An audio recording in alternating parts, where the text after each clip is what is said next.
Ramazan ayı Kur'an ayıdır. Aslında yılın ayları zaman dilimi olarak aynıdır.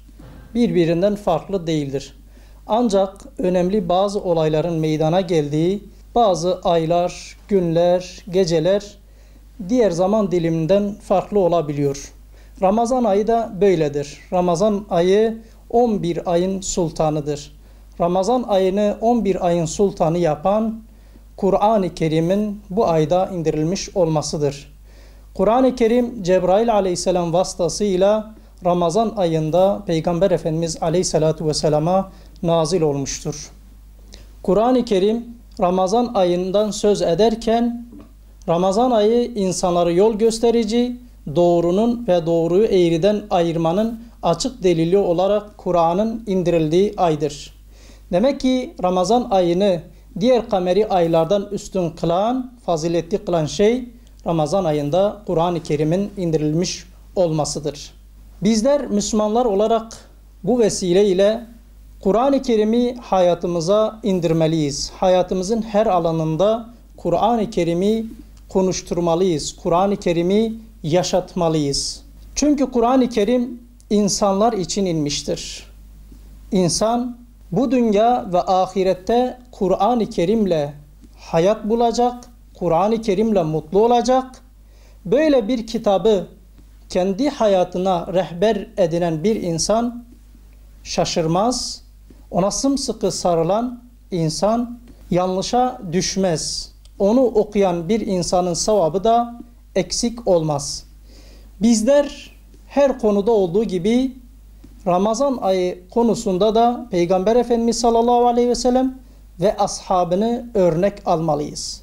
Peygamber Efendimiz aleyhissalatu vesselam Ramazan ayında diğer aylardan farklı olarak Kur'an'la daha fazla ilgilenirdi. Ramazan'ın gecelerinde Peygamber Efendimiz aleyhissalatu vesselam Cebrail aleyhisselamla beraber mukabele şeklinde okurlardı. Ashab-ı kiram, hafız olanlar, alim olanlar Kur'an-ı Kerim'i Ramazan ayında baştan sona kadar okurlardı, hatmederlerdi. Ezber olmayanlar ise ezber oldukları ayetleri, süreleri Ramazan ayında sürekli tekrar ederlerdi. Bizler de Ramazan'ı vesile kılarak Kur'an'a yoğun bir şekilde yönelmemiz lazım. Hayatımızın her alanında Kur'an'ın olması gerekiyor. Tabii ki Kur'an'ı okumanın asıl maksadı Kur'an'ı anlamak. Kur'an'ın mesajlarını anlamak ve hayatımızda tatbik etmektir. Kur'an'ı Ramazan ayında daha çok yoğunlaşmalıyız. Arapça bilen Ramazan ayında Arapça bir tefsir okumalı. Arapça bilmeyen Türkçeden bir tefsir okumalı. Bunu da yapamayan en azından bir meal okumalıdır. Ramazan ayında Kur'an'ı daha çok okumalıyız, anlamalıyız. Kur'an'a daha fazla yoğunlaşmalıyız. Tabi bununla beraber okumayı da ihmal etmememiz lazım. Çünkü Kur'an okumanın da ayrıca sevabı vardır. Peygamber Efendimiz sallallahu aleyhi ve sellem bir hadisinde her kim Kur'an'dan bir harf okursa ona bir hasene vardır. Bir hasene de 10 sevaptır. Ben elif, la, mim bir harftir demiyorum. Bilakis elif başlı başına bir harftir. Lam bir harftir, mim bir harftir.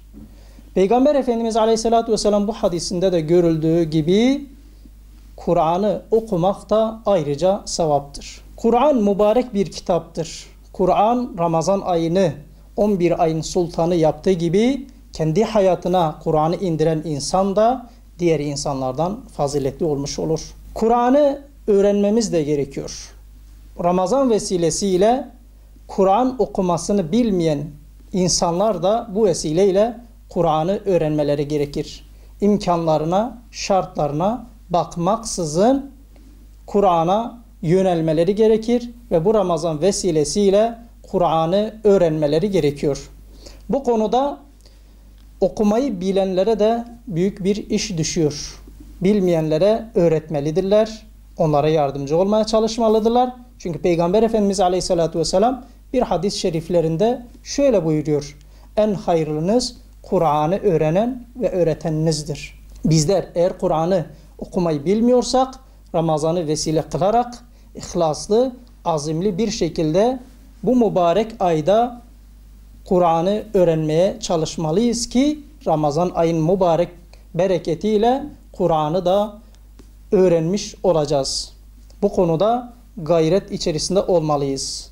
Özet olarak Müslümanlar olarak Ramazan ayında Kur'an'ı öğrenmeliyiz, okumalıyız, anlamaya çalışmalıyız ve hayatımızda tatbik etmeliyiz. Çünkü Kur'an'ı okumadan maksat Kur'an'ı anlama, mesajlarını bilme ve Kur'an'ın bize yap dediğini yapma, bizden nehyettiği şeylerden de sakınmaktır. Allahu Teala bu mübarek ayda bu mübarek kitabı okumayı, anlamayı, yaşamayı hepimize nasip etsin.